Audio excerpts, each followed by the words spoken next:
스펙, 제로, 정보, 제로, 그야말로 취업 준비. 제로인 취준생을 위한 취업 정보쇼 취업을 부탁해. 네, 오늘도 취업의 문을 향해 힘차게 달려볼까요?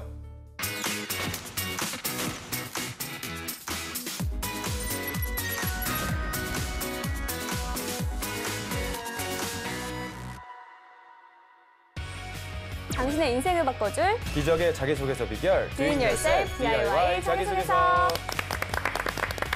네, 각종 취업 정보와 자기소개서 작성에 대한 궁금증 취준생과 함께 알아보겠습니다. 오늘은 문혜연 학생 나왔습니다. 안녕하세요. 네, 안녕하세요. 문혜연입니다. 네, 그리고 자기소개서의 모든 것을 알려줄 취업 컨설턴트 안정영, 최영수 멘토님 모셨습니다. 안녕하세요. 네, 안녕하세요.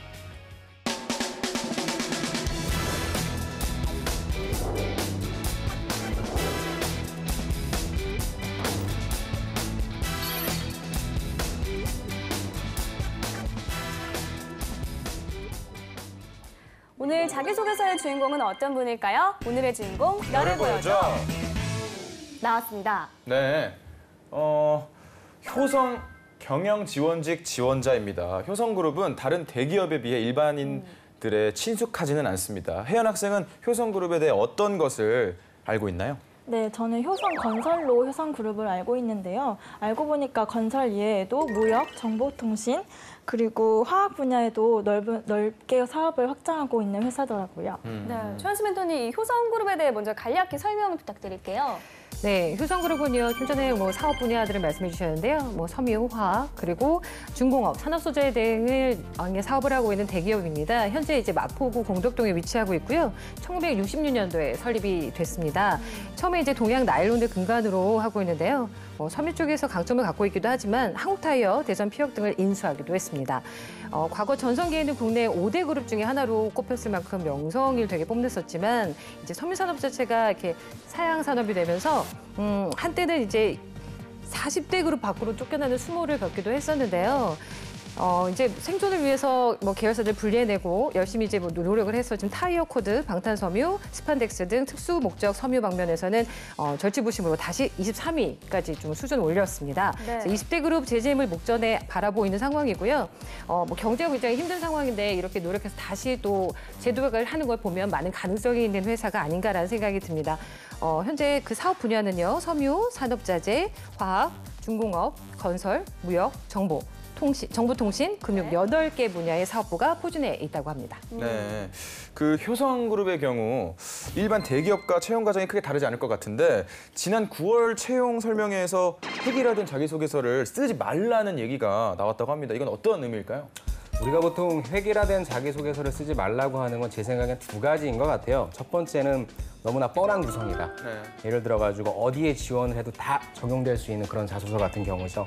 효성은 아까 말씀해 주셨지만 대기업임에도 불구하고 사람들이 잘 몰라요. 왜냐하면은 B2B 기업이고 그다음에 소비재 기업이 아니기 때문이죠. 그래서 내가 왜 효성에 지원한 건지에 대한, 그리고 효성이라고 하는 이름을 지워도 적용되지 않을 수 있는 그런 자소서를 쓰라고 하는 말이 한 가지가 될 것 같고요. 네. 두 번째는 그렇다면 또 너무 무슨 효성 웨이다 이런 거에 집중해서 쓰다 보면 또 거기에 너무 맞춰져 있기 때문에 전 자연스럽게 어찌됐건 이공계 기업이니까 여러분들의 지식과 경험들이 어떻게 잘 풀어냈는지 그 부분에 초점을 맞춰서 작성하시면 될 것 같습니다. 네, 알겠습니다. 이 효성그룹의 경우 3단계 면접을 본다고 합니다. 직무 PT, 핵심 가치 역량, 집단 토론 면접이 그것인데요. 혜연 학생 경우 가장 자신 있는 면접 어떤 거예요, 셋 중에? 네, 저는 직무 PT가 그나마 가장 자신 있는데요. 아무래도 혼자 하는 거고 준비를 충분히 해갈 수 있어서 더 잘할 수 있을 것 같습니다. 그러면 자신 없는 건 어떤 걸까요? 반대로 집단 토론은 이제 다 같이 하는 거고 좀 예측할 수 없는 상황들이 일어나기 때문에 준비를 더 많이 해야 될 것 같다는 생각을 했어요. 네, 그렇습니다. 네. 이 재정 씨의 경우에는 면접 경험은 없는 것 같은데 예. 그래도 오디션 경험이 있잖아요. 네.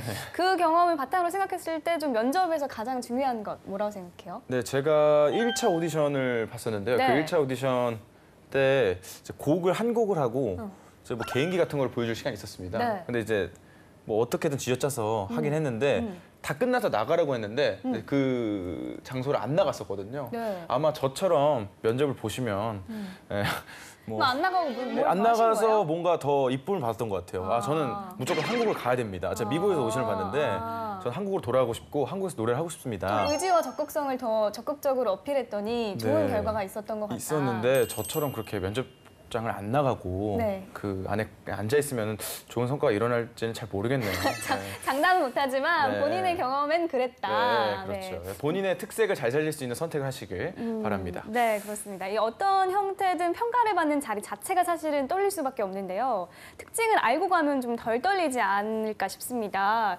최은수 멘토님, 효성그룹 면접 좀 어떻게 진행이 되나요? 네, 하나씩 좀 짚어보면서 말씀을 드릴게요. 우선 직무 PT 면접은요, 20분에서 30분 정도 이제 문제를 주어주고요. 이를 PT를 준비를 해서 프레젠테이션을 진행을 하게 됩니다. 네. 한 그 이후 10분 정도 발표를 하게 되고요. 발표가 끝나고 나면 질의응답 시간이 주어집니다. 근데 뭐 난이도는 실제 전공 수준, 학부 수준에서 나오기 때문에 그렇게 어렵지는 않다라고 보시면 되고요. 네. 성실하게 학과 공부를 했다면 크게 문제는 없을 것 같습니다. 그리고 이어서 이제 핵심 가치 역량 면접을 진행을 하게 되는데요. 이제 소위 우리가 업무가 중요하면 또 인성이 되게 중요하잖아요. 네. 인성 면접이라고 보시면 됩니다. 그렇기 때문에 기반으로 해서 보는 건 이력서와 자기소개서 기반으로 질문을 하게 됩니다. 네. 그렇기 때문에 이제 자기소개서 작성이 그만큼 중요하다고 볼 수 있겠죠. 그리고 마지막으로 집단 토론 면접의 경우는 6명이 한 계조를 이루어서 이제 문제 주제를 좀 주어지게 되면 여기에서 이를 바탕으로 서로 토론을 하게 되는데 집단 토론을 하게 되면 우리가 기업에서 일을 하게 되면 가장 중요하게 여기는 게 서로 간의 의사소통, 그리고 대인관계 능력도 되게 중요하게 보잖아요. 상대방에 대한 배려라던가 협동심, 그리고 리더십도 좀 여기서 발휘를 좀 해주셔야 될 것 같고, 요새 많이 이렇게 부각이 되고 있는 경청의 능력, 이런 것들도 좀 강조해서 본인이 사람들과 잘 조화를 이룰 수 있는 모습들을 보여주시면 좋을 것 같습니다. 네, 아까 그 핵심 가치에 대한 말씀하셨는데 핵심 가치에 대한 면접까지 있는 회사라는 점에서 인재상도 좀 알아야 될 것 같은데요. 그 어떤 인재를 선호하나요? 교성은 굉장히 심플합니다. 네. 글로벌 리더가 인재상입니다. 글로벌 리더. 그리고 이를 달성할 수 있는 자질과 역량 4가지가 필요한데요. 네. 첫 번째는 최고, 두 번째는 혁신, 세 번째는 책임, 그리고 네 번째는 신뢰가입니다. 네. 그렇다면 주인공이 관련 직무에 얼마나 적합한지 프로필부터 살펴보도록 하겠습니다. 여성분이시고요. 취미와 특기가 루미큐브 하기입니다. 그 보드게임 그거 얘기하시는 거겠죠? 전공이 정치 외교학과, 무역학과 복수 전공을 했고요. 학점이 3.81점 졸업 예정이라고 합니다. 수상 경력으로는 한미 취업연수 프로그램 모범 장학생, 그리고 미 농무부 식품안전검역청 직원교육 및 지원부 감사상을 받았다고 하네요. 어학 점수는요, 토익이 975점. 어우, 굉장히 높네요. 거의 만점에 가까운 점수고, 토익 스피킹이 170점. 그리고 대내외 활동으로는요, 학생회 총무 1년, 교내 학회 학회장 1년, 재능기부 봉사활동 11개월, 그리고 리더십 현장 실습 5개월, 초록우산 어린이재단 봉사, 한미 취업 연수 프로그램, 그리고 해외 인턴십을 2년 6개월간 수료했다고 합니다. 경력으로는요, 미국 농무부 식품안전검역청에서 7개월간, 그리고 대한무역투자진흥공사 워싱턴 무역관 9개월, 그리고 대학교 장학팀 행정 인턴 1년 8개월을 했다고 합니다. 네, 이 토익 점수가 굉장히 높네요. 네, 이 상당하네요. 경력이 굉장히 화려합니다. 네. 우선 대내 활동에서 학생회, 또 재능기부, 뭐 해외 인턴십까지 그 범위가 굉장히 넓은데요. 네. 굉장히 적극적인 학생인 것 같아요. 네, 특히 저는 그 해외 인턴십을 통해서 미국에서 근무한 경험이 좀 눈에 띄는데요. 코트라 해외 무역관이나 미 농무부 인턴 경험 등은 사실 이게 쉽게 할 수 있는 경험이 아니거든요. 이런 경험들이 좀 어떤 영향을 줄까요? 네, 일단 제가 봐도 굉장히 화려한 경험이고요. 네. 제가 컨설팅 했던 학생들보다 어떤 학생들보다도 굉장히 좀 화려한 것 같습니다. 네. 그래서 일단은 미국에서 인턴 생활을 했다라고 하는 부분 자체가 좀 플러스가 될 것 같고요. 네. 구체적으로 미국에서 그리고 모든 사람들이 선망하는 코트라에서 어떤 일을 했는지 그 일을 조금만 구체적으로 밝혀준다면 큰 가산점을 받을 수 있을 것 같습니다. 네. 그러면 본격적으로 자기소개서를 보면서 지원 분야에 적합한 인재인지를 확인해 보겠습니다.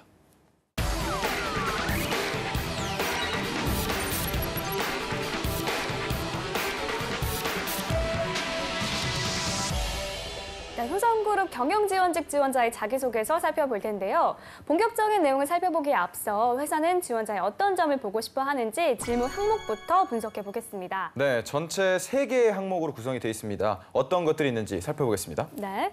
자, 먼저 첫 번째입니다. 자신의 성장 과정과 학창 시절에 대해 기술을 주십시오. 네. 두 번째로 지원 직무 관련 자신이 갖춘 역량에 대하여 구체적으로 기술하여 주십시오.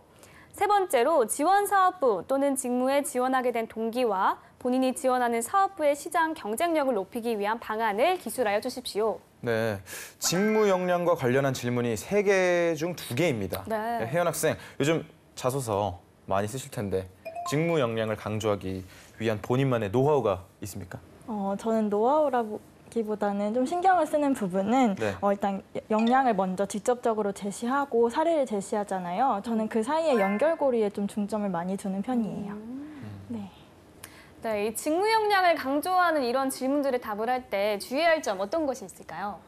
일단 지금 이 지원자 같이 내가 쓸 말이 많아요. 그래서 뭐 이것도 자랑하고 싶고 저것도 자랑하고 싶은데 자소서 항목은 상대적으로 조금 뭐 글자 수가 적다라든지 그래서 본인이 충분히 어필을 못한다고 생각하는 경우가 많거든요. 네. 그래서 그냥 역량만 나열만 할 뿐이에요. 그것보다는 차라리 하나의 역량을 가지고 아니면 2개의 역량을 가지고 집중해서 구체적으로 써주는 방법을 저는 훨씬 더 추천하고 있습니다. 네, 알겠습니다. 자, 그러면 이제 본격적으로 자기소개서 살펴볼 텐데요.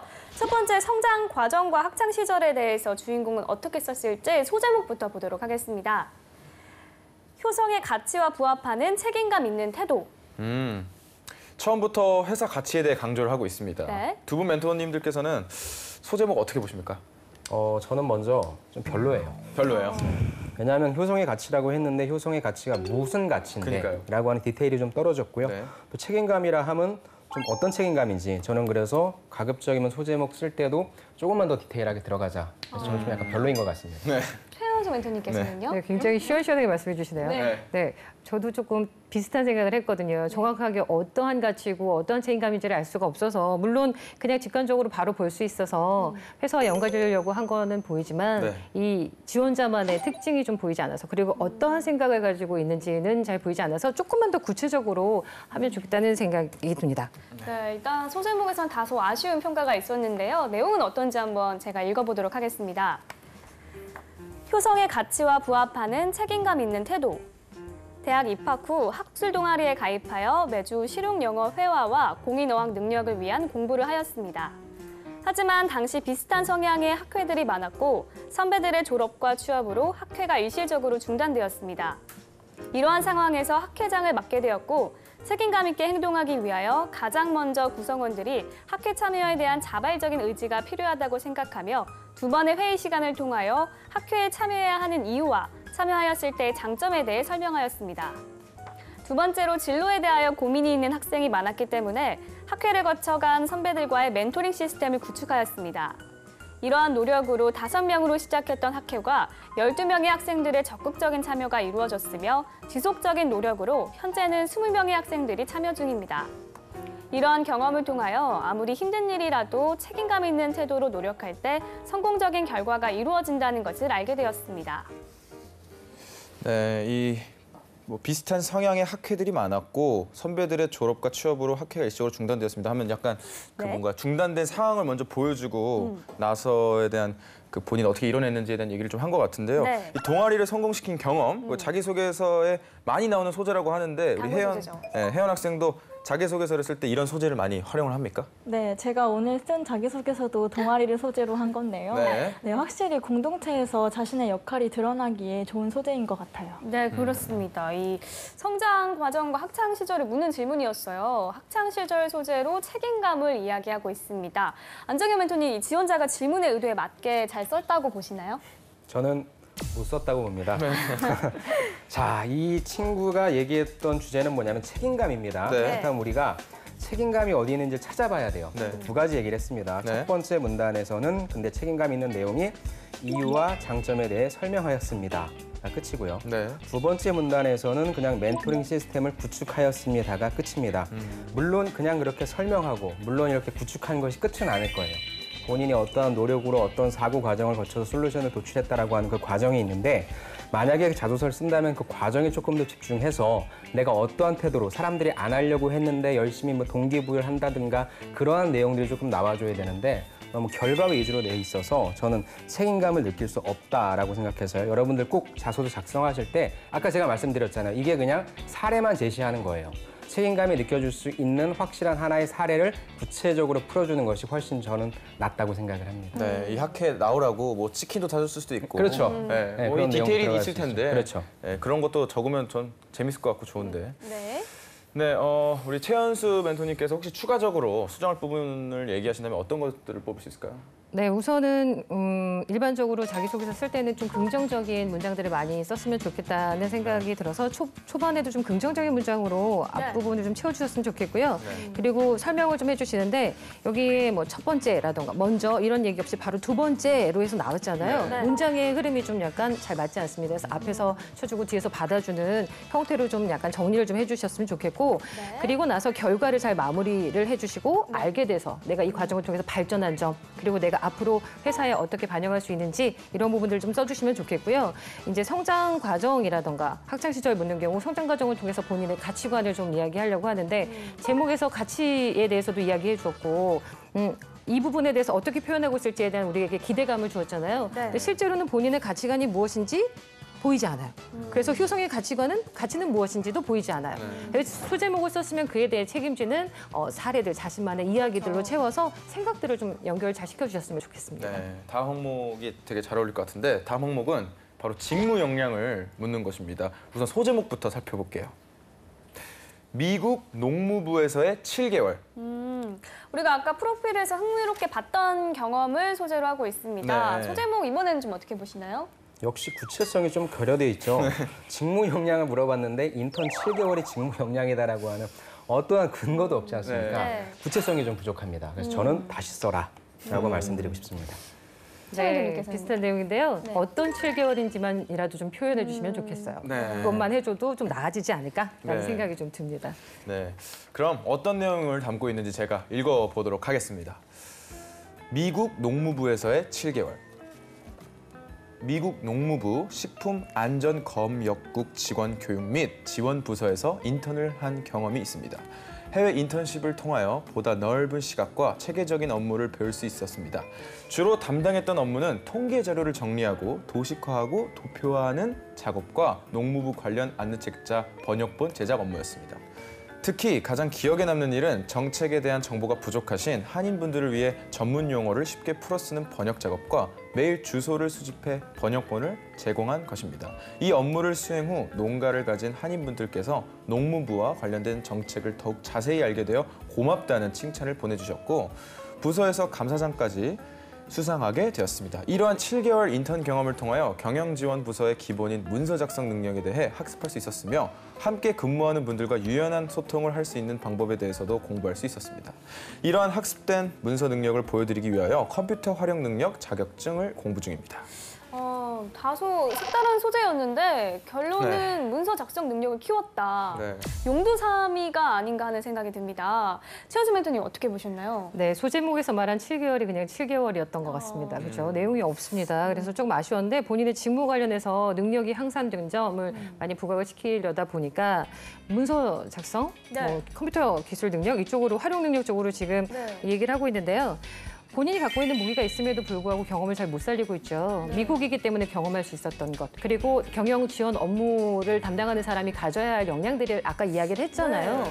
우선은 경영 지원 업무에 대한 역량이 무엇인지 본인에게 적합한 자기가 가지고 있는 자질이 무엇인지부터 정리를 좀 하는 게 좋지 않을까 싶어요. 네. 우선은 너무 좋은 재료를 가지고 이렇게밖에 살리지 못한 점에서 가장 크게 좀 아쉬움이 남는 것 같습니다. 효성 경영지원직 지원자의 자기소개서 살펴보고 있는데요. 여기서 잠깐 주인공의 자기소개서를 더 매력적으로 바꿔줄 문장 표현 살펴보겠습니다.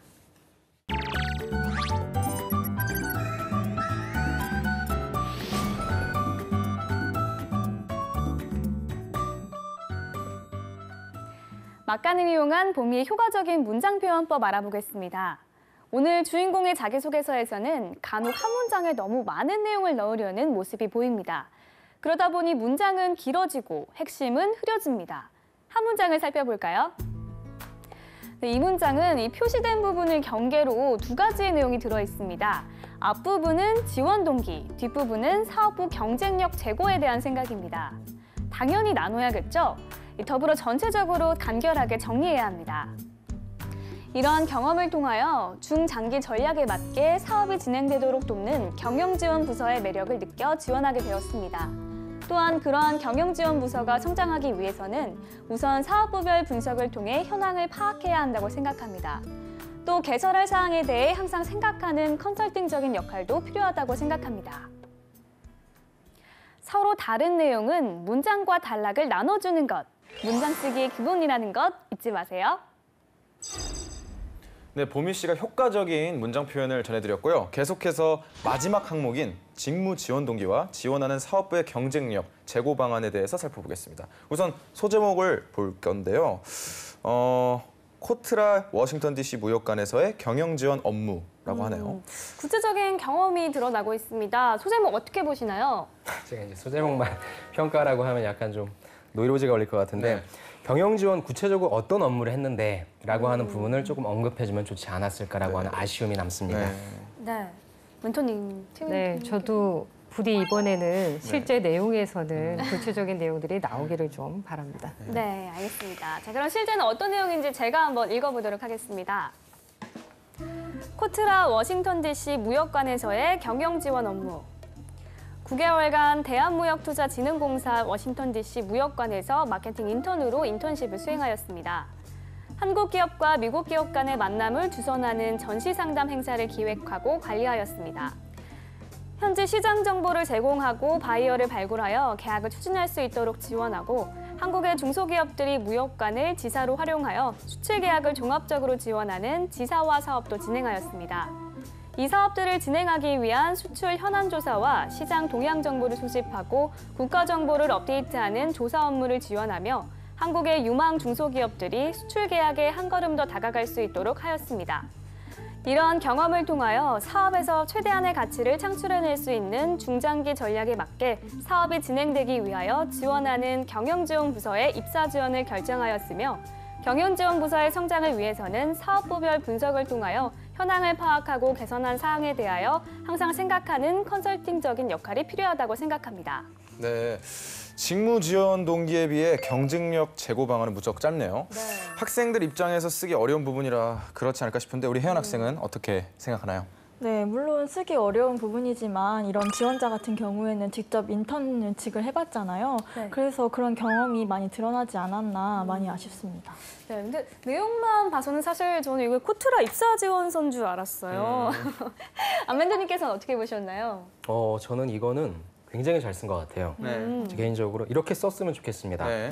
자, 제가 아까 계속 말씀드렸던 것이 어떠한 경험을 구체적으로 어떻게 했냐라고 네. 말씀을 드렸는데 본인이 경험한 내용을 적었잖아요. 어디에서 했냐라고 했을 때 뭐 워싱턴 DC 무역관에서 했다, 코트라. 그다음에 무슨 일을 했냐, 마케팅 인턴 했다.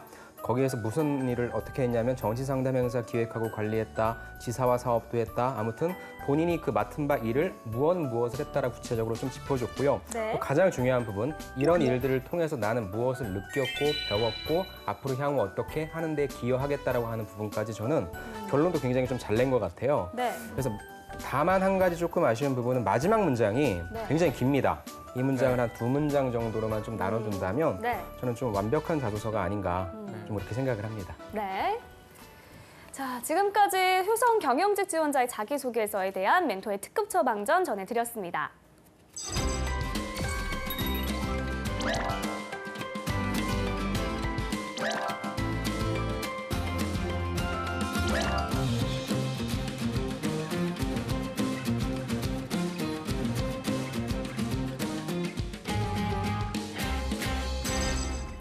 네, 이번에는 오늘의 출연자 혜원 학생이 나설 차례입니다. 오늘 살펴본 자기소개서 항목 중 한 항목을 직접 써봤죠? 네, 직무 역량에 대해서 멘토님이 주신 사전 코멘트를 바탕으로 짧게 써봤습니다.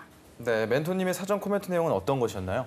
네, 멘토님께서는요, 먼저 서론의 두 갈식으로 본인이 지원한 직무 역량 주제를 제시하고 본론에 그 구체적인 근거를 대라고 하셨어요. 그리고 결론에 다시 한번 서론의 주제를 언급하며 잘할 수 있다고 마무리하라고 말씀하셨습니다. 네, 그러면 멘토님의 조언 잘 담아냈는지 한번 읽어주세요. 네. 전략과 철판 깔기. 저는 중요한 일을 시작할 때 계획적으로 전략을 세우는 편입니다. 그리고 자신 있는 부분에는 적극적으로 행동합니다.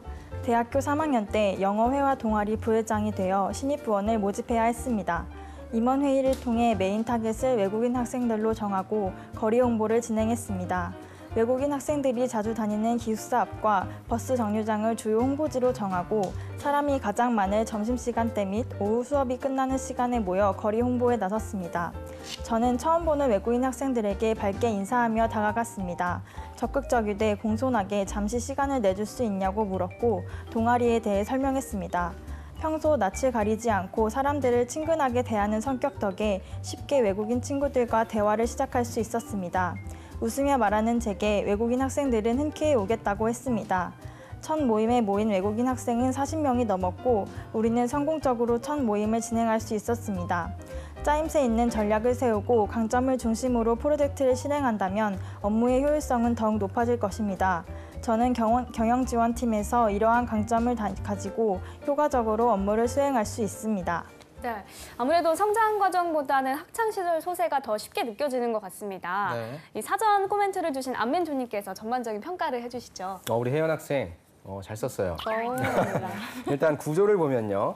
구조가 참 좋습니다. 제가 먼저 서론에 두 갈식으로 직무 역량 주제를 제시하라고 했는데 계획적으로 전략을 세우는 편입니다라고 잘 제시를 했는데 다만 한 가지 아쉬운 거는 그렇다면 왜 본인은 그렇게 세우는지에 대한 본인의 어떤 이유, 그 근거가 조금 나와줬으면 좋겠고요. 내용도 괜찮은 것 같습니다. 근데 이제 조금 그냥 흠을 잡자면 밝게 인사하며 다가갔더니 외국인들이 그냥 마음을 다 열었어요. 그건 아닐 것 같아요. 조금 어떤 어려운 내용이 있었지만 그것도 내가 극복했다라고 하는 내용이 들어가면 본인의 역량을 조금 더 잘 드러낼 수 있을 것 같고요. 그다음에 특히나 이 부분은 좀 조심하셔야 될 것 같은데 제목에 철판 깔기라고 하는 이런 은어라든지 비속어는 안 쓰는 것이 조금 좋을 것 같습니다. 네, 알겠습니다. 자, 이렇게 해서 혜연 학생의 자기소개서까지 살펴봤습니다. 오늘은 효성그룹 경영지원직 지원자의 자기소개서 살펴봤는데요. 대기업들의 하반기 공채 결과가 하나둘씩 나오는 시점입니다. 아무래도 우리 취준생분들이 많이 좀 어깨가 이렇게 좀 처져 있을 수 있을 것 같거든요. 그런 취준생들을 위해서 한 말씀씩 해주신다면요. 제가 먼저 드리겠습니다. 우리 경영지원직 특히나 인사, 재무 이렇게 지원하신 분들 많이 지금 떨어지고 계실 거예요. 여러분들 떨어지는 건 당연하고요. 작년에 제가 지도했던 학생이 가장 많이 썼던 자소서 그 개수가 120개였습니다. 그래서 한 100개 정도 넘어가니까 이제 면접 보러 오라고 하는 그런 회사들이 좀 많았는데요.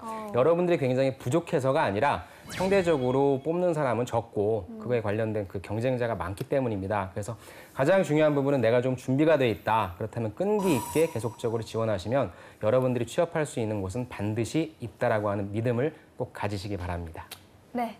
네, 희망적인 기대를 갖고 계속해서 꿈을 향해서 달려나가셨으면 좋겠고요. 오늘 저도 굉장히 인상적이었던 게 우리 재정 씨가 오디션 때 무대에 남아서 끝까지 있었습니다.라는 이야기를 해주셨잖아요. 아마 무대에 남아있는 사람이 어떤 사람이냐에 따라서 그 무대에 남아있는 순간이 서로 공감하고 이 사람을 같이 함께하고 싶다는 생각이 들 것이냐 아니면 왜 저러고 있지라는 생각이 들 것이냐는 그 사람이 갖고 있는 매력, 열정에 따라 달라진다고 생각이 듭니다. 네. 그래서 먼저 내실을 좀 다지셔서 어떤 사람이 보더라도 같이 함께하고 일하고 싶은 사람이다라는 생각이 들 수 있게끔 본인의 내면부터 다져나가신다면 꿈을 향해서 가는 길이 밝고 또 희망적이지 않을까 싶습니다. 네. 아직 남아있는 공채들도 있습니다. 이 7.8개 정신으로 기죽지 마시고 계속해서 도전하셨으면 좋겠습니다. 네, 포기는 배추나 셀 때 하는 말입니다. 명언이네요. 네. 네. 오늘은 효성그룹 경영지원직 지원자의 자기소개서 살펴봤습니다. 네, 탄탄한 자기소개서로 취업의 꿈을 이루기를 바라면서 DIY 자기소개서 오늘 순서는 여기서 마치겠습니다. 감사합니다.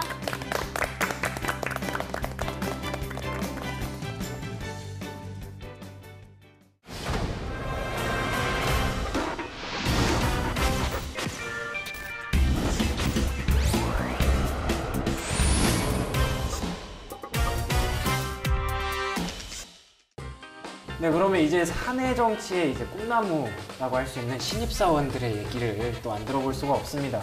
과연 무슨 얘기가 나올지 먼저 한번 스타트 끊어주시겠습니까? 제가 본 최고의 신입사원, 네. 정치의 끝판왕이라고 할 수 있는데 귀엽기도 하면서 안타깝기도 했었습니다. 그래요? 네. 첫 번째 예로는 그 번개로 회식을 하자고 점심 회식도 얘기하셨었는데 네. 번개로 회식하자. 근데 자율적인 분위기입니다. 그렇기 때문에 참석을 할 수 있는데 누가 참석하는지를 넌지시 물어봅니다. 아. 누가 참석해요? 라고 이렇게 물어보고 자기를 평가하는 파트장이나 팀장이 참석을 안 하는 회식이라면 안 가죠. 굳이 뭐 거기 가서 시간을 소비해 오, 라고 진짜 대단하다. 대단한 신입사원이죠. 간을 간을 보는 거죠. 간을 봤네. 그냥 동기들 신입사원이면은 동기들끼리 해서 쭉 그냥 가서 참석한다라고 생각하지만 그렇죠. 그리고 자기가 진짜 사정이 있으면 참석 안 해도 번개니까 뭐 계획된 회식이 아니니까 그럴 수 있는데 그렇게 얘기를 물어보면서 야, 누가 온대 이렇게 물어보고 근데 그걸 동기들이 이제 아는 거죠. 쟤는 저런 애다. 저런 애다라고 이제 판단을 하는 게 있고 또 팀장하고 점심을 먹을 때는 정말 활발하게 얘기를 많이 합니다. 네. 자기 고향, 자기 학교 여러 가지 얘기 팀장하고 엮여 있는 여러 가지 얘기를 하다가 동기들하고 얘기하거나 그 외 선배들하고 얘기할 때는 정말 과묵한 거죠. 아. 그게 이제 눈에 띄게 보이는 겁니다. 내가 굳이 여기서 왜? 근데 그게 너무 단기적이라는 거예요. 멀리 안 본다는 거지. 그 사람하고만 계속 일할 것 같은데 그게 아니거든요. 아니잖아요. 그래서 바로 위에 선배가 가장 무섭다고 그 신입사원하고 가장 오래 근무하는 사람은 바로 위에 선배입니다. 그렇죠. 네. 근데 그거를 좀 알았으면 좋겠는데 그렇게 하지 않고 지금의 결말은 제가 보지는 못했습니다. 아직까지 회사 생활은 잘 하고 있습니다. 근데 주변에서 이제 공격이 많죠. 근데 그걸 보호해주는 사람이 있기는 한데 그게 거치면 어떻게 될지는 잘 모르겠습니다. 언제까지 그게 영속할 수 있느냐는 다른 문제. 비슷한 케이스를 본 적이 있긴 있어요. 네. 뭐 이제 실력이 아까 살짝 나왔던 예 중에 네.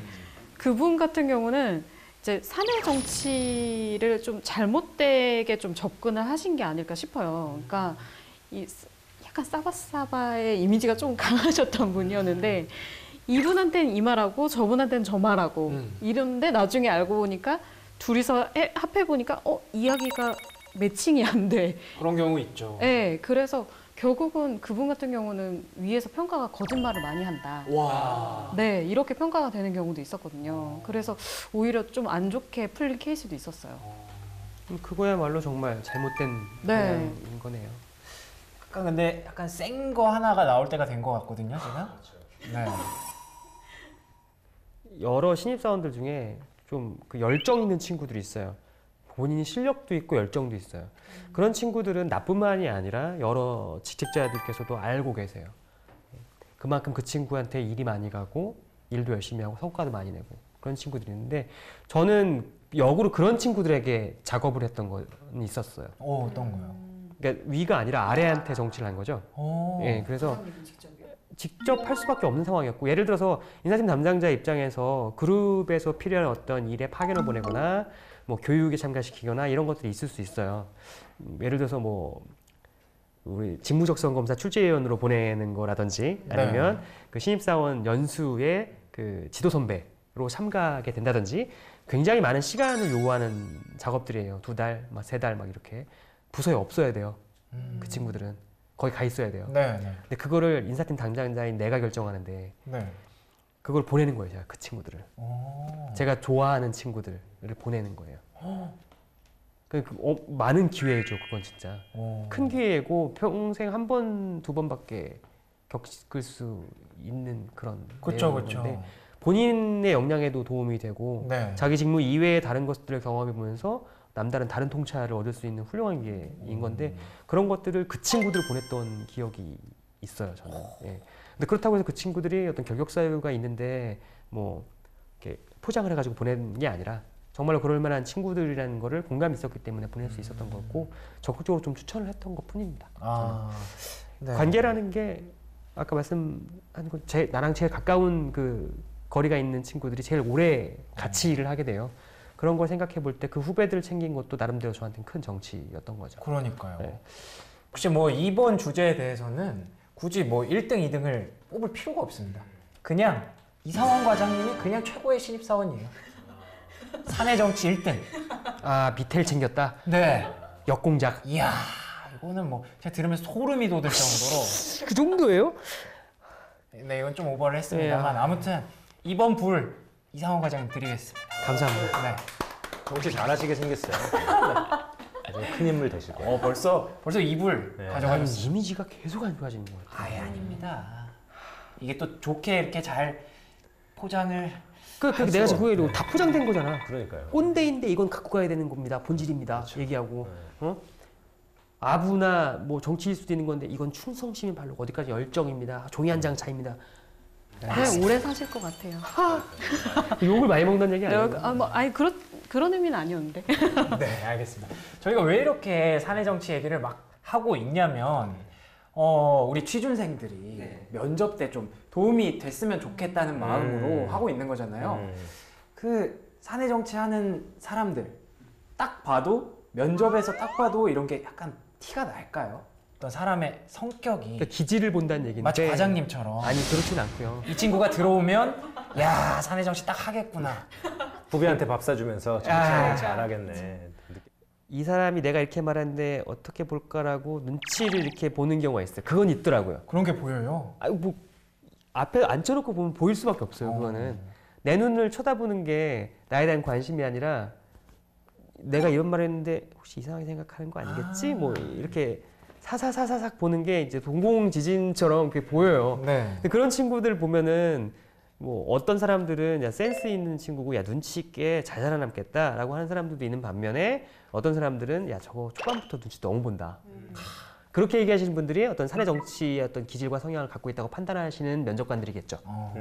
근데 저 같은 경우는 저 사람은 사내 정치를 잘할 거야 이렇게 해서 판단을 저뿐만 아니라 대부분 인사 담당, 뭐 채용 담당하시는 면접관 분들이 그렇게 생각하지는 않으실 것 같아요. 근데 아까 과장님 말씀하신 것처럼 이제 면접장에 들어와서 오후 면접이었습니다. 네. 오후 면접 한번 판단해 보실 수 있을까요? 예. 오후 면접인데 자기 소개를 이제 부탁드리거든요. 그러면 안녕하십니까 지원자 누구누구입니다.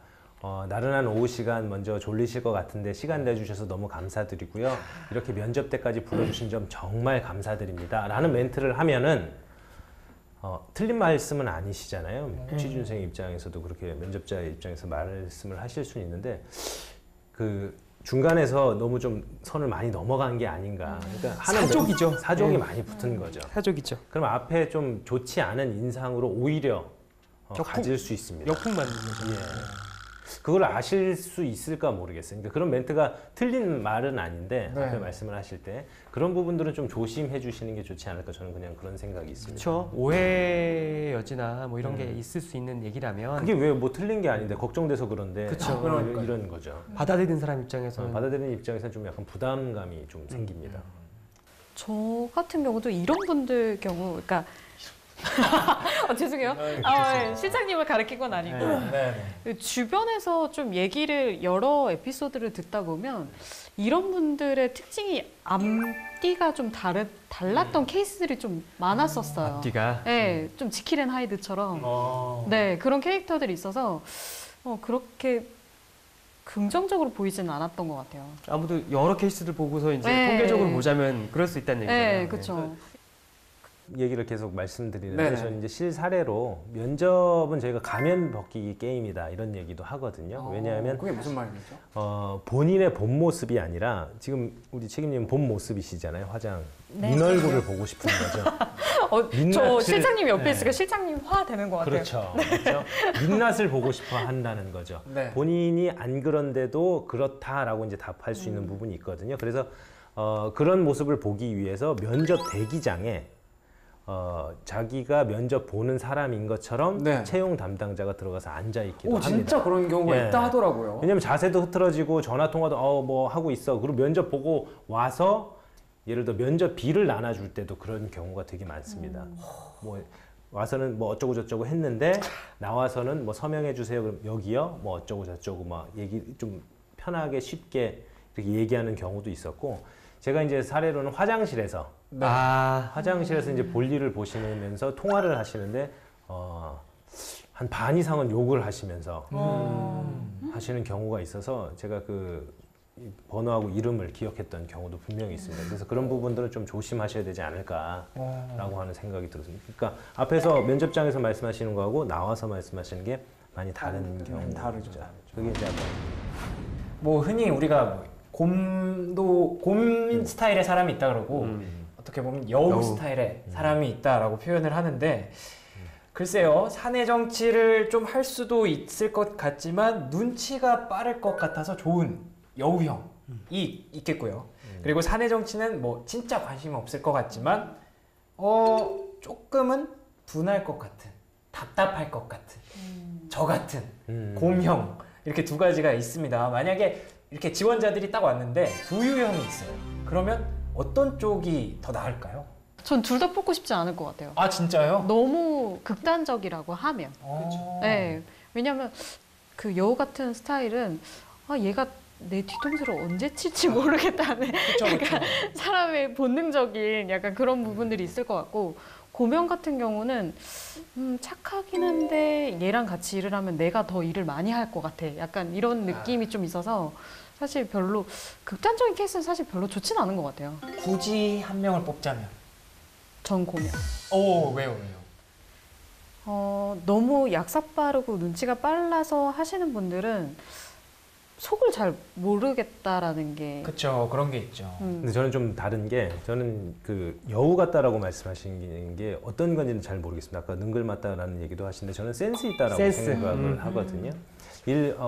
사례가 제가 전화 통화를 막 하고 있었어요. 네. 어쩌고 저쩌고 얘기했는데 그래서 오신다고요? 라고 이제 얘기를 했는데 몇 월 며칠 날 예 알겠습니다 하고 끊었는데 바로 옆에서 신입사원이 회의실 예약했습니다. 이렇게 얘기를 하더라고요. 그런 분이 훨씬 나은 것 같아요. 곰을 가르쳐도 안 돼요. 이게 그런 거 옛날 표현이랑 그런 건데 요즘 표현이면 센스인데 옛날에는 그 하나를 가르쳐 주면은 열을 한다는 거지. 일하기는 저는 그게 훨씬 더 편한 스타일일 것 같아요. 빨리빨리 돼요. 그러면 정말 내가 이걸 의도하고 1을 시켰는데 얘는 2, 3, 4까지 하고 있는 거 보면은 그러니까요. 사수 입장에서 그게 얼마나 뿌듯한지 내가 되게 잘하고 있는 것 같아. 잘 가르치고 있는 것 같다는 느낌이 드는 거예요. 그런 친구가 있었죠. 근데 그거를 아까 말씀드린 대로 위에 사람, 중간, 동기, 밑에 사람하고 같이 하는 스타일을 하면서 직무 역량도 있으면서 플러스 알파로 잘하는 센스 감각이 있었으면 좋겠다라고 하는 걸로 말씀드리고 싶다는 거죠. 물론 우리 과장님처럼 후배한테까지 정치하고 밥 사주고 하는 것도 물론 필요는 합니다. 말 크게 잘못했네. 직장 생활 5년 바라보고 하면 저렇게 할 수는 있는데 네. 좀 더 길게 본다라고 하면 그렇게 균형 감각을 갖는 게 되게 중요할 것 같습니다. 근데 뭐 살리시고요 이렇게 불집에 갖고 갔다가 다음 주에 다시 가져오셔야 돼요. 예. 그 신입사원 얘기도 그렇지만 면접에서 근데 고명 여우형이 좀 보이나요? 보이긴 해요. 그 질문을 하면은 그럴 것 같아요. 예를 들어서 뭐 당신이 가장 중요하게 생각하는 인생의 가치는 무엇입니까? 이런 질문을 할 수가 있어요. 인성 면접 안에서는. 그 가치를 평소에 어떻게 생각하고 있냐를 이제 외우고 뭐 이런 게 아니라 술술 나오는 경우라면 굉장히 좋은 그거 되겠죠. 근데 뭐 사족을 붙인다던가 뭐 이렇게 해서 이 회사의 발전에 이바지하는 뭐 이런 사람이 되겠습니다라고 나오게 된다면 이거는 조금 본질을 호도하는 게 아니겠는가. 뭐 이런 생각을 하게 돼요. 아무 뭐 대답도 못하고 막 잘 모르겠는데요. 약간 이런 식으로 고명 진짜 그런 식으로 가도 그것도 문제가 있는 거죠. 예. 이거는 그런 건 생각도 안 해본 모양이네. 그렇죠.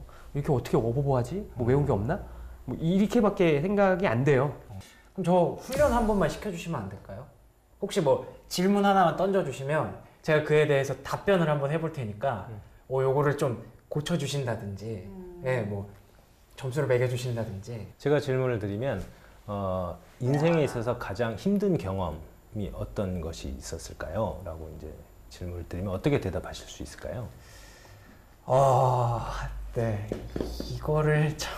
그러니까 아까 말씀하신 것처럼 정리하는 게 필요하다는 그런 생각이 있어야 될 것 같습니다. 네. 제가 딱 3초만 드릴 테니까. 네.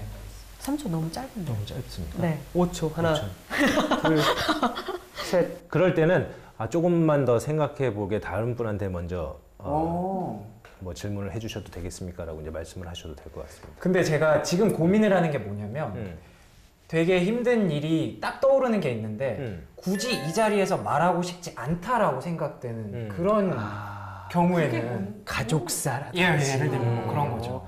연인 관계에서 벌어졌던 슬픔이라든지 네. 뭐 이런 거 그런 인재들이 대부분 곰 같은 인재죠. 표현을 잘 못하는 겁니다. 네.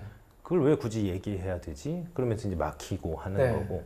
그 표현을 해내야 되는 거죠. 그런 얼마든지 거라고? 얘기할 수 네. 있지. 굳이 막 그렇게 머리 굴리지 말고. 머리 굴리지 말고. 내가 왜 그게 가장 어려웠을까라고 이제 생각을 하고 그래서 답변을 하셔야 제가 추가적으로 계속 질문을 드리는데 네. 첫 번째 질문에 빨리 답변을 해주시면 좋을 것 아, 같아요. 예, 알겠습니다. 계속 대묻지 마시고.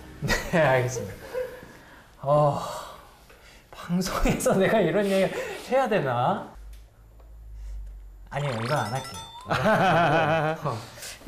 불합격 되시겠네요. 불합격이죠. 네. 말을 안 하는데 어떻게 알겠습니까? 저는 네. 추가적으로 한 번 더. 이게 꼭 연인과의 관계는 아니고 사랑하는 사람과 싸웠을 때 어떻게 화해를 하시는지. 사랑하는 사람과요. 네, 가족이 될 수도 있고 친구가 될 수도 있고 뭐 여러 관계가 있으니까. 말씀드렸다시피 제가 되게 곰 같은 성격이잖아요. 그래서 일단 그 사람이 저한테 화가 났는지 아마 잘 모를 겁니다. 그래서 혼자 집에 가서 생각을 할 것 같아요. 내가 사과를 해야 되는 게 맞을까? 아니면 아니면 내가 잘못한 게 맞을까? 이런 것들을 막 생각을 하다가 나중에는 결국 혼자 지쳐서 사과를 하러 갈 것 같아요. 근데 이제 이 문제는 저렇게 만약에 물어봤다라고 하면 네. 저는 저 같으면 어떻게 생각하냐면 그럴 것 같아요. 일단 시작이 자 그렇게 된다면 이거는 연인 관계에서 어떻게 화를 풀어놨냐라는 걸 물어본다는 거죠. 그러면 대충 이게 애증의 관계가 될 수 있는 관계인 거예요. 사랑과 그 어떤 증오의 차이는 뭐 종이 한 장 차이이다라는 걸 두고서 여기서 넘어갈 때 포인트가 어떤 게 있고 이쪽으로 사랑으로 넘어올 때 포인트가 이런 게 있다. 근데 우리가 사람과 사람 사이의 관계라는 거는 연인 사이건 저기 뭐 직장 사이에서 상사, 동료, 후배와 사이건 간에 그런 어떤 이 관심이나 뭐 열정 뭐 이런 게 버무려져 있는 어떤 그런 관계들을 요소하는 항목이 분명히 있을 것이고 그 분명히 있는 항목들이 무엇인지 개념화 먼저 해서 이걸 가지고서 내가 어떻게 될까 생각을 해보겠다 이런 식으로 갈 것 같아요. 저 같으면. 지금의 저라면. 네. 너무 어려운데요? 그렇게까지 준비를 하고 있어야 되는군요. 근데 저는 조금 어려운데요? 그냥 그 질문 팍 들으면 아마 이게 막 나오는군요. 나오는 거예요. 네. 그 스토리가 나오고 그러니까 이게 준비가 얘가 돼 나오고. 있는 거죠. 근데 이거는 내가 근데, 준비를 하려고 해서 한 게 아니라 준비가 아니라 아까도 제가 질문 드렸던 게 가장 어려웠던 경험. 네. 그거를 왜 어려웠던 경험이라고 정의를 하셨는지, 그때 어떻게 행동하셨는지, 어떻게 해결하셨고, 다음에 그 상황이 닥치면 어떻게 해결하실 건지 추가적인 질문이 다 있습니다. 맞아요. 근데 그런 걸 들으면서 이분의 성향이 어떻구나라고 하는 걸 파악할 수가 있거든요. 그렇죠. 근데 그걸 아무리 꾸민다고 하더라도 말이 꼬일 수가 있거든요. 왜냐면 질문 하나 받고 끝내는 게 아니기 때문에 계속 다른 질문도 있기 때문에. 그래서 아까 말씀드린 것처럼 솔직하게 답하시는 게 오히려 더 좋다. 그래야지 네. 자기하고 회사의 조직 문화하고 맞는데 입사하셔서 오래 근무할 수 있는 상황이 될 수도 있다라고 그렇죠. 하는 것으로 또 연결시킬 수는 있을 것 같습니다. 그리고 아까 대답하실 때 네. 조금 인상적이진 않았겠다라는 생각에 되는 포인트가 뭐였냐면 첫 번째로 너무 뭐랬지? 일반적으로 대답을 하신 것 같아요. 구체적으로 좀 스토리가 예시를 들어줄 수 있는 일화가 있었으면 내가 이 상황에서 이런 상황이 그렇죠. 처해져 있었는데 이렇게 상황이 벌어졌고 이렇게 해결을 했어요 라고 대답을 했으면 아까 말씀하셨던 울림이라는 포인트에서 접근할 때 좀 쉬울 것 같아요. 보통 사람들이 대체적으로 그냥 저는 뭐 예를 들어서 적극적입니다 라고만 대답을 하는 경우가 있거든요. 그렇죠. 적극적인 거에 대해서 구체적으로 나는 어떻게 했기 때문에 이렇게 해서 적극적입니다 라고 네. 스토리텔링 식으로 예시를 들어주면 사람이 더 기억에 많이 남거든요. 그래서 그렇게 얘기하시는 것도 굉장히 중요할 것 같아요. 그러면은 이렇게 솔직하게 말하는 게 참 답은 아닐 수도 있겠다는 생각이 조금 드는 게 제 단점까지 막 정신없이 막 다 말할 수도 있잖아요. 막 그런 경우에도 솔직함이 도움이 되는 건가요? 솔직하다라는 것을 어떻게 정의하냐에 따라 다를 수 있을 것 같아요. 네. 예, 솔직하다는 거는 내가 갖고 있는 장점에 대해서 말하는 거지 뭐 갖고 있지 않은 장점에 대해 얘기하면 안 되는 거잖아요. 그렇죠. 그건 거짓이 되는 거고. 네. 근데 솔직한 거는 얘기할 수 있을 것만 얘기하면 돼요. 굳이 단점까지 뽑아가지고 이렇게 뭐 얘기할 필요까지는 없는 거예요. 극단적으로 얘기하면 물론 단점이 무엇이냐라고 물어봤을 때는 다른 접근을 해야겠지만 그냥 내 모든 것을 다 까발리지 않았을 뿐이에요. 근데 그 면접자분들도 좀 판단을 하셨으면 좋은 게 뭐냐면 면접 질문을 잘하는 회사에 들어가셨으면 좋겠어요. 아, 그렇죠. 그걸 물론 판단하기 어려우실 수는 있겠지만 어렵죠. 아까 질문 자체에 솔직하게 대답하는 게 답이 아닐 수도 있다 이렇게 얘기하셨는데 과거 행동에 대해서 질문을 하는 회사가 진짜 좋은 회사입니다. BEI. 과거 행동 경험을 물어보고 얘기를 하는데 그거를 솔직하게 답하지 않을 수가 없거든요. 그렇죠. 자기 행동을 계속 물어볼 거니까. 예를 들어서 아까 제가 이제 말씀드렸던 힘들었던 거, 그때 왜 그 상황이 어떤 상황이었냐, 왜 힘들었었냐, 어떻게 행동했냐, 결과는 어땠냐 라고 물어보는데 한 번은 소설을 그 어려운 긴장감 속에서 쓰실 수는 있겠지만 계속 반복되는 질문에서 계속 말씀하시기는 쉽지는 않은 것 같아요. 근데 훌륭한 인사 담당자 뭐 면접관 분들은 그런 질문들을 많이 하신 거죠. 과거 행동 경험을 바탕으로 그분의 성향을 끌어내는 거. 그래서 요거 하나를 꼭 질문 드리고 싶은 게 이제 학생분들이시니까 친한 교수님이 있으시냐? 있으시다. 그분하고 왜 친하시냐? 그럼 사실을 얘기해. 친한 교수님이 없는데요? 아, 예, 알겠습니다. 끝이죠. 근데 있다. 그럼 왜 있냐? 왜 친하냐? 이래서 친하다. 아, 그래요? 그럼 그분 교수님이 명석 씨를 봤을 때 뭐라고 얘기를 할까요? 라고 물어볼 수가 있습니다. 이게 진짜 좋은 질문이거든요. 그렇게 많은 회사에서 물어보고 거기서 대답이 안 나오면 친했던 거 다 앞에가 다 거짓말일 수 있고 그리고 장점이 뭐라고 하실 것 같냐? 단점이 뭐라고 하실 것 같냐? 이런 것들을 물어봤을 때 어떻게 대답할지 솔직하게 대답 안 할 수가 없습니다. 그렇죠. 근데 그런 고민은 안 하셨으면 좋겠어요. 그냥 있는 그대로 얘기를 하셔야 됩니다. 그런데 그렇게 있는 그대로 얘기할 수 있는 회사에 가시는 게 더 중요할 것 같아요. 보통 사람들이 지어내는 대답 같은 경우는 면접관들이 대체적으로 많이 느껴요. 이 사람이 거짓말을 하고 있구나라는 부분이 어떤 부분에서 얘기를 하냐면 아까 질문을 이제 실장님이 얘기하셨던 것처럼 구체적으로 계속 물어본다고 하잖아요. 구체적으로 물어보는 가운데서 이 사람이 처음 대답했던 거에 이어지는 대답이 처음에가 거짓말이게 되면 이어지는 대답도 부자연스럽게 계속 거짓말로 들어가게 되거든요. 그렇게 되면 그 대답 자체가 계속 이어지는데 아까 이렇게 대답했는데 이 말이랑 이거가 안 이어지네? 라고 면접관들이 눈치를 챌 수밖에 없거든요. 그렇죠. 네, 그래서 솔직하되 저는 구체적으로 디테일하게 얘기를 하지 않아도 되는 뭐 용어라든가 이런 부분들은 안 써도 될 것 같아요.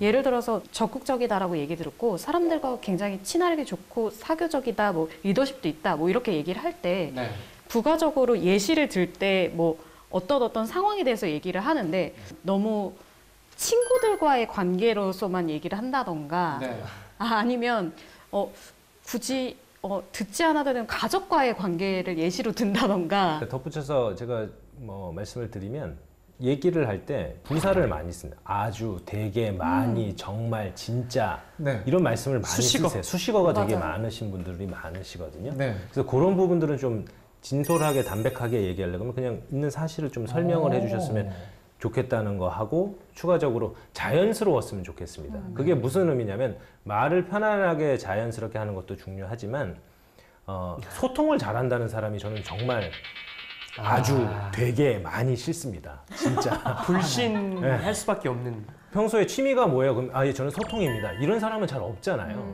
자연스럽지 않은 것 같아요. 저는 되게 열정적입니다. 열정은 일의 행동의 결과로 보여지는 거지 말로 열정적이라고 할 수는 없을 것 같아요. 그런 표현들이 자연스럽지 않다는 겁니다. 그런 부분들을 좀 배제해야 배제하는 게 좋지 않을까라고 이제 말씀을 좀 드리고 싶습니다. 알겠습니다. 오늘 뭐 사내 정치라는 단어로 시작을 했는데 면접까지 왔네요. 네, 진짜 까먹었어요. 잊어버렸어요. 잊어버렸을 정도로 인성 면접에 대해서 굉장히 많은 얘기들을 해주셔서 정말 많은 도움이 됐을 것 같고요. 마지막으로 이제 취준생들에게 하고 싶으신 말이 있으시다면요. 저기 지원서 작성을 어떻게 하냐라는 질문을 되게 많이 받았을 때 네. 그런 말들 되게 많이 해요. 저기 수식어 다 빼라는 얘기예요. 건조하게 써라. 아마 손 실장님도 저랑 똑같은 생각이니까 그런 말씀을 하실 거예요. 아마 우리가 갖고 있는 공통적인 얘기이니까 그거는 여러분들께서도 분명히 알고 면접뿐만 아니라 자기소개 작성할 때도 유의하시고 작성하시면 좋겠구나라고 생각을 해봅니다. 아, 고맙습니다. 어느 회사에서는 신입사원이 들어왔을 때 꼭 건배 제의를 시킵니다. 아, 그렇죠. 건배 제의를 시키면 건배 제의를 아주 유창하게 잘하는 걸 보려고 하는 게 아니라 그 순간 모든 사람들이 그 사람을 주목하게 되거든요. 네. 그리고 본인이 하라는 대로 다른 사람이 다 따라합니다. 예를 들어서 잔을 들어라 놔라 이렇게 외치면 이렇게 얘기해 주세요라고 하게 되는데 그 짧은 시간에도 그 사람의 리더십을 봅니다. 그럼요. 저는 면접도 마찬가지라고 생각하거든요. 곰 같은 여우 같은 다 좋습니다. 다만 주어진 시간 안에 자기가 얼마나 최선을 다하냐. 그게 연결시켜서 뭐 사내 정치까지 간다라고 할 수 있냐고 이제 생각하실 수는 있겠지만 저는 그때의 주도권을 갖고 충분히 자기가 자신감 있게 얘기하는 게 중요한 게 아닌가라고 아까 말씀드린 것처럼 깊게 이별했을 때 깊게 생각해서 어떻게 할까 이런 거는 안 좋은 거죠. 본인이 주도권을 갖고 어떻게 행동할 건지 얘기할 수만 있으면 판단은 면접관이 하실 거니 그렇죠. 자신감 갖고 얘기해 주셨으면 좋겠다라고 말씀드리고 싶습니다. 저도 더불어서 그 얘기 하고 싶어요. 그러니까 우리나라 학생들이 요즘은 안 그런 것 같아요. 대체적으로는 다 PR을 잘 하는데 요즘은 자기 PR이 굉장히 중요한 시대거든요. 그럼요. 그래서 본인이 자신감이 있는 분야에 대해서는 자신감 있게 표출하는 게 중요하다라고 보여지고 그리고 굳이 이 사람이 되게 좋아 보여서 그 사람에 맞춰서 내가 내 모습을 만들고 싶어라는 생각은 버리셔도 될 것 같아요. 버려도 되나요? 정말? 네.